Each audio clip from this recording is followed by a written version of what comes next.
Hello everyone, hope you are fine.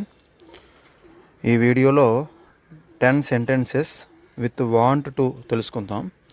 Want to use చేసి 10 sentences in English and Telugu చూద్దాం. First, I want to learn English.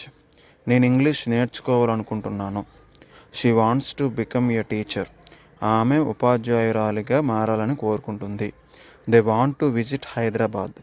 వారు హైదరాబాద్ని సందర్శించాలని అనుకుంటున్నారు. He wants to buy a new mobile. అతను కొత్త mobile కొనాలనుకుంటున్నాడు. We want to help poor people. మేము పేద ప్రజలకు సహాయం చేయాలని కోరుకుంటున్నాము. I want to drink a cup of tea. నాకు ఒక కప్పు టీ తాగాలని ఉంది. The children want to play outside. పిల్లలు బయట ఆడాలని కోరుకుంటున్నారు.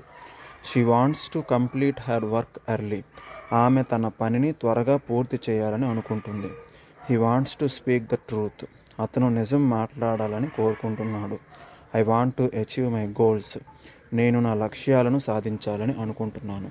ఎస్, అయితే ఈ వీడియోలో వాంట్ టు అనేది చేయాలనుకుంటున్నాను అని చెప్పే సందర్భంలో యూస్ చేస్తారు.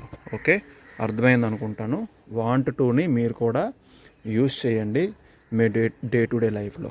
ఓకే, వీడియో మీకు నచ్చితే like, share and subscribe, and thank you for listening.